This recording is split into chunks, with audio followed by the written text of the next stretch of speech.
Iya. Nggak tahu.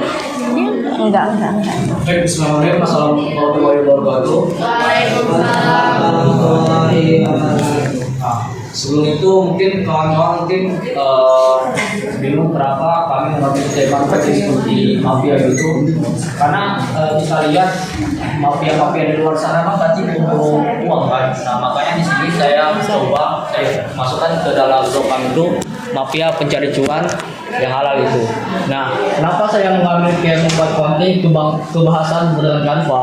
Karena di zaman sekarang itu desain itu sangat dibutuhkan. Nah, kita pun tak perlu capek-capek, cuma duduk dan kita main di laptop, kita bikin desain yang sesuai orang inginkan, dan sehingga kita akan dapat uang dari mereka. Nah, itu yang perlu kita terapkan, yang perlu kita ubah. Karena sama kita kuliah itu yang kita dapat itu cuma ilmu yang berbatas tentang perkuliahan aja. Kalau yang di luar-luar itu kita tidak dapat. Nah, maka kawan-kawan di sini saya ingin menambah ilmu yang baru yang nantinya kawan-kawan bisa digunakan. Langsung saja saya jelaskan membuat konten kebahasan menggunakan Canva.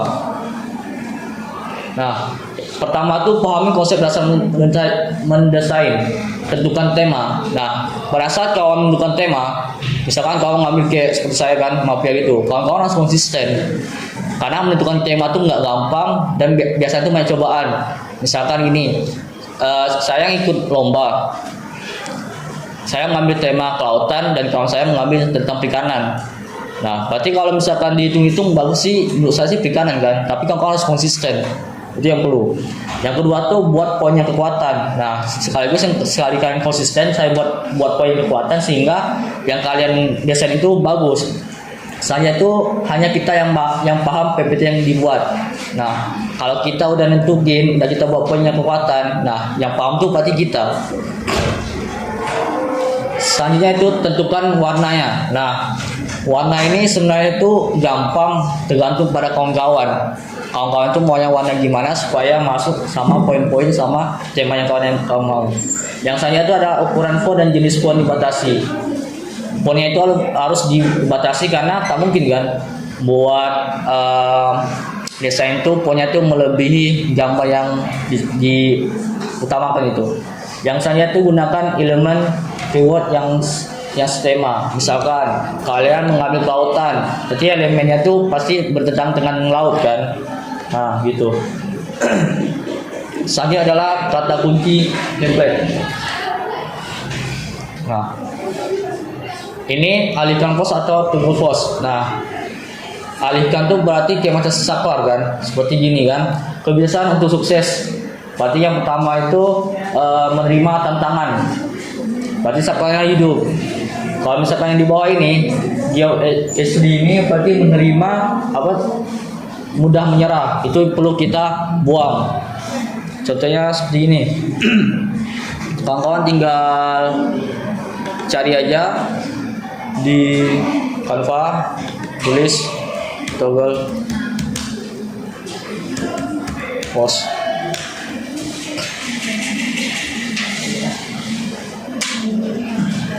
Seperti ini. Kalian pilih yang menurut kalian bagus. Nah, selanjutnya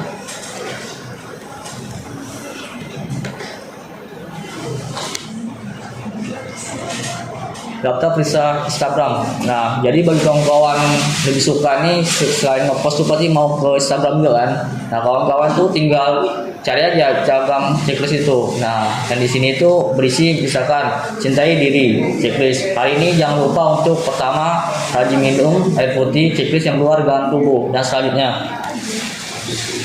Next yaitu daftar penjelasan. Nah, kawan-kawan untuk mencari template ini tinggal kawan-kawan cari aja di beranda yang tadi saya sebutkan, cari list explainer. Ya, di mana itu daftar penjelasan bagaimana sih cara agar kita percaya diri. Yang pertama itu berarti grand one on one, yang kedua itu fokus dan tidak menyerah. Selanjutnya adalah pengingat telepon. Nah, biasanya pengingat telepon ini banyak orang digunakan untuk lebih estetik itu, lebih sinematik gitulah. Dan pada saat ngepost kan biar bagus. Nah, pengingat telepon ini bisa juga kalian isi quotes seperti yang kelompok 2 tadi, ada juga quotesnya.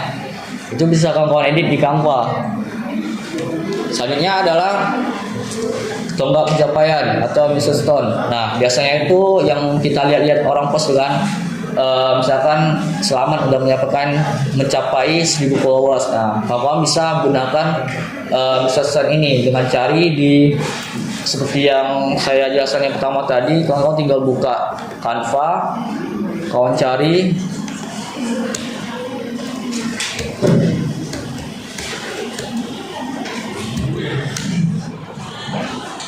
nah ini.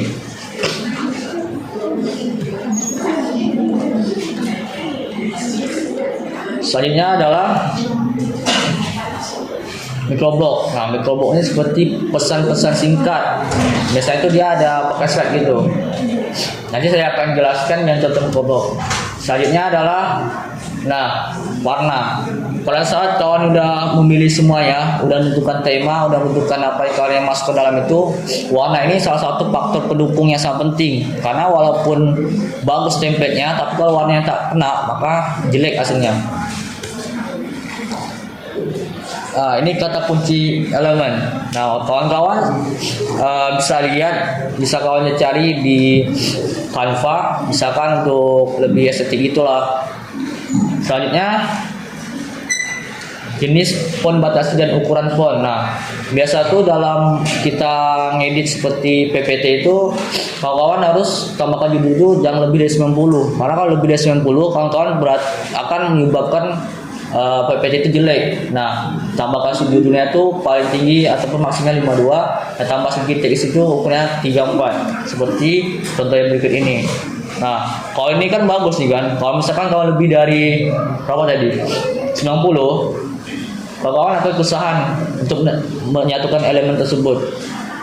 Dan ini subjudulnya, dan ini teks isinya.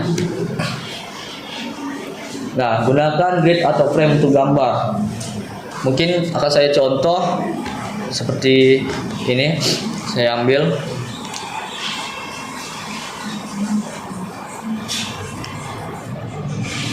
Kawan-kawan tinggal cari di sini.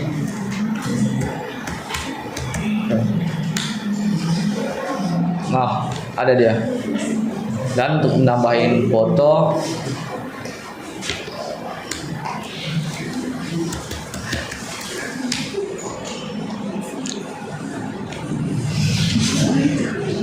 nah, jadi seperti itu. Selanjutnya adalah ini. Pada saat untuk menambahkan background, biasanya itu lebih bagus itu pada saat masukkan foto kita pas presentasi. Nah, untuk hapus background foto atau toko, gunakan Canva Premium atau web remove background seperti ini.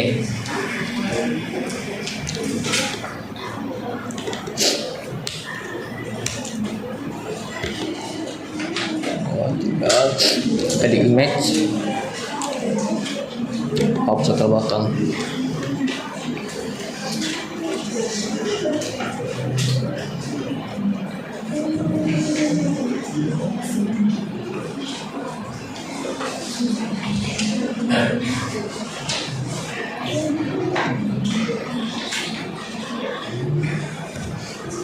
Atau ini bisa juga.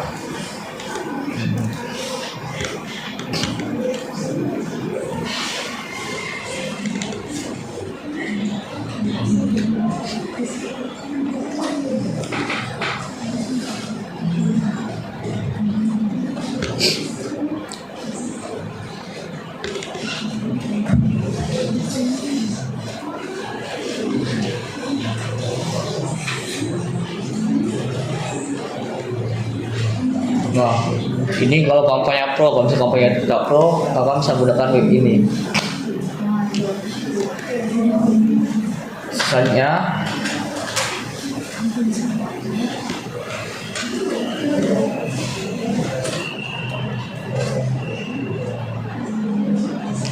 sederhana saja. Oke, yuk praktik. Nah, saya akan menampilkan contoh yang saya buat. Tapi bukan saya buat sih, saya dapat dari kawan seperti ini. Ini adalah contoh microblog. 5 hal penting untuk menghadapi UTS. Mungkin kawan-kawan nggak asing ya, saya dapat dari mana ini. Nah, jadi perlu saya tekankan kawan-kawan semuanya, kita tahu zaman sekarang udah modern dan kita pun pandai-pandai menggunakan teknologi. Karena teknologi ini kalau misalnya kita pandai bisa menghasilkan cuan, walaupun kita cuma duduk di depan rumah cuma megang laptop. Kalau kawan-kawan pandai desain, apalagi pandai editing video, kawan bisa buka jasa. Mana tahu kan, sekali buat poster 10.000, nah bisa jadi untuk uang kita untuk ngopi nanti. Nah, mungkin karena pada saat kita ngedit-ngedit itu kan, pasti kita merasa sangat lapar kan. Jadi kita butuh juga sedikit pesan jajanan itu supaya perut kita tidak kosong. Nah, mungkin saya ada tampilkan.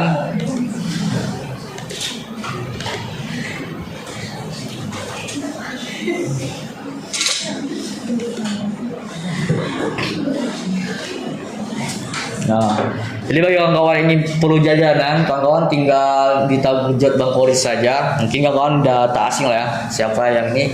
Salah satu alumni dari Fakultas Ekonomi jurusan Akuntansi yang selesai pada tahun 2021. Nah, mungkin kawan-kawan bisa tahu tahun dini itu November 2020, nama pemilik Kurniasih Cahyono, alamat usaha Jalan Nadine Putri, KM 8 Perumahan Bukit Indah Lestari. Nah, Instagramnya ada dan WA-nya ada. Jadi kawan-kawan kalau misalkan kawan-kawan lapor, kawan tinggal hubungi nomor WA tersebut. Nah, mungkin sekian presentasi dari kelompok 4. Kami mohon maaf jika ada banyak kelebihan atau kekurangan. Kami akhiri. Wabillahi taufiq hidayah. Wassalamualaikum warahmatullahi wabarakatuh.